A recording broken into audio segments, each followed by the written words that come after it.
അപ്പോഴേ അങ്ങനെ 2 വർഷം കടന്നു പോയിട്ടോ. വേറെ ഒന്നുമല്ല, നമ്മുടെ ജോനൂട്ടിന് ഇന്ന് 2 വയസ്സാവുകയാണ്. അപ്പോൾ ഇന്ന് പതിവ് പോലെ വർഷയുടെ വീട്ടിലാണ്. കഴിഞ്ഞ പ്രാവശ്യം നമ്മൾ 1-ാം പിറന്നാൾ നമ്മുടെ വീട്ടിൽ ആഘോഷിച്ചു. ഈ പ്രാവശ്യം എന്തായാലും വർഷയുടെ വീട്ടിലാകാമെന്ന് വെച്ചു. അങ്ങനെ ഞങ്ങൾ കേക്ക് കട്ട് ചെയ്യാനൊക്കെ നിന്നു. അതിന് മുമ്പ് ഇവന് ഡ്രസ്സ് മാറ്റുന്ന സമയത്ത് ഞങ്ങളിവിടെ ഉണ്ടായില്ല കേട്ടോ. ഞാനും നമ്മുടെ ക്യാമറാമാനും കൂടി ഇവനൊരു ഗിഫ്റ്റ് മേടിക്കാനായിട്ട് പോയേക്കുമായിരുന്നു.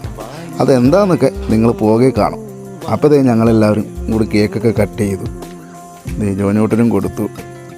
ജോനൂട്ടും പക്ഷേ ആരെയും മൈൻഡ് ചെയ്യാനുള്ള കേക്ക് കട്ട് ചെയ്ത് കഴിഞ്ഞപ്പോഴത്തേക്കും. അങ്ങനെ കേക്കൊക്കെ കട്ട് ചെയ്തു. വന്നവരൊക്കെ അവന് ഗിഫ്റ്റൊക്കെ കൊടുത്തു. ഇതാണ് ഞങ്ങളവന് മേടിച്ചൊരു ഗിഫ്റ്റ്. ഇതവരൊട്ടും പ്രതീക്ഷിച്ചിട്ടില്ല. ഫസ്റ്റ് ടൈം ആരും പ്രതീക്ഷിച്ചിട്ടില്ല. ഞങ്ങളിപ്പോൾ വരാം എന്നും പറഞ്ഞ് ഞങ്ങൾ പോയി സാധനം മേടിച്ച് താഴെ കൊണ്ടുവച്ച്. അറിഞ്ഞിട്ടില്ല സംഭവം അവർ മേടിച്ചേക്കണത്. അപ്പോൾ ഞങ്ങളിത് അവരെ താഴെ കൊണ്ടുവന്ന് കാണിക്കുമ്പം നമ്മുടെ വർഷയുടെ മുഖം നിങ്ങൾ കണ്ടോട്ടോ. ഒട്ടും പ്രതീക്ഷിച്ചിട്ടില്ല.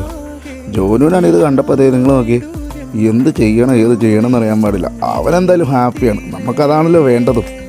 അങ്ങനെ 2-ാം പിറന്നാളും ഞങ്ങൾ ഓർമ്മിക്കാൻ ഒരുപാട് ഓർമ്മകളുള്ള രീതിയിൽ അടിപൊളിയായിട്ട് ആഘോഷിച്ചിട്ടോ. അപ്പോൾ അതിനിടയിൽ ജോനൂട്ടിന് നമ്മുടെ മഞ്ജൂസിൻ്റെ വക ഒരു ഗിഫ്റ്റ് കൊടുക്കുന്നുണ്ട്.